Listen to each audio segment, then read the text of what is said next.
Undoubtedly, one of the most consumed foods in the world is bread in all its forms. We use it as a framework for our sandwiches, the main carrier of flavors. We use it for toasts, for dipping, for everything.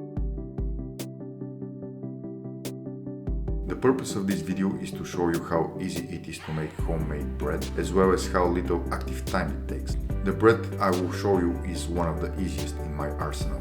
For the dough in a bowl, measure 900 grams of bread flour, 100 grams of wholemeal flour, then add 700 milliliters of cold water. I used instant dry yeast and the result may not be in the same league as real homemade sourdough bread, but it is an affordable alternative for everyone in their own home. As always, mix the dough and cover it for 20 minutes to completely hydrate. Only after the time has passed do I add the other ingredients. The reason is that I do not want the salt to draw out moisture from the flour and hinder the hydration process. Add 20 grams of salt, 50 milliliters of water and 200 grams of pre-ferment, in this case biga, which was prepared the previous day by mixing 90 grams of bread flour, 10 grams of wholemeal flour, 100 milliliters of water and 3 grams of instant yeast. Mix all the ingredients and leave them at room temperature until the next day. Incorporate the ingredients with a wet hand.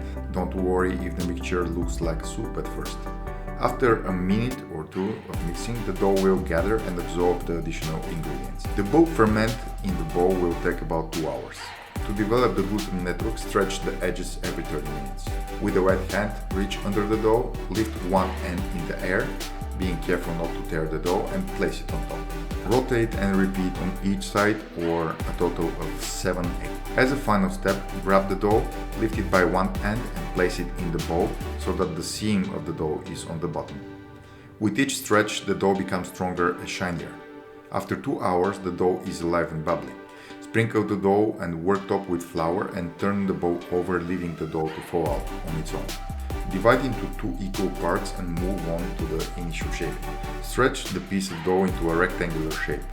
Grab 1/3 of its length and close it to the middle. At this stage, I want flour only on the underside of the dough. Clean the excess flour as it will prevent the dough from sticking to itself during shaping. Close the second third of the dough and carefully roll it up, trying to keep as much gas in the dough as possible. Turn it seam side down and leave it on the counter for 20 minutes. During this time, prepare the forms for the second rising. You can use any bowl or pan by putting a towel in them, which has no protruding fibers, and sprinkle generously with flour. I have a few towels that I only use for this purpose. Those towels should never be washed after use. Simply shake off the remaining flour and allow to dry. As you can see, my towels have a history of bread making, namely my 100% rye sourdough. It is better to add more flour than necessary as long as the bread does not stick to the towel. It can always be removed before or after baking. It's time for the second shaping. Use a minimum amount of flour, turn the dough seam side up and stretch the bottom part to a triangular shape. Roll the bottom 2 ends over the dough, followed by the top. Pinch the edges of the dough, pulling them in a zigzag pattern, and stick them on the opposite side of the dough. This will create additional tension on the surface. Finally, roll it up. Put it in the form for rising.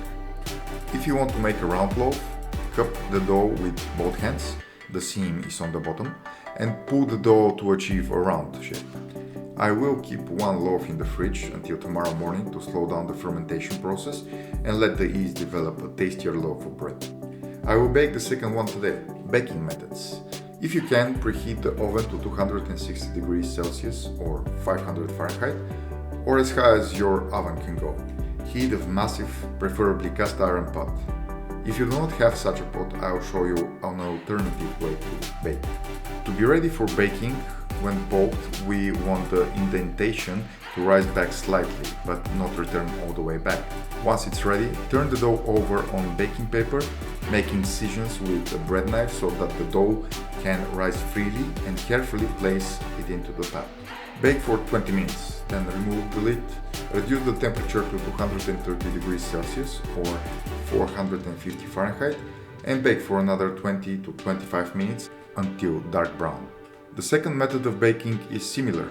When you put the dough in the oven, cover it with a metal bowl which you previously got wet. This will not only create but also retain the necessary steam. Be very careful when removing the bowl though.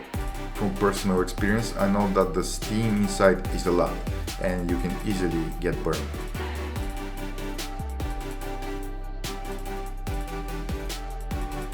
What is left now is to wait at least an hour, and then spreading, dipping sandwiches, toast, the choice is yours. Enjoy.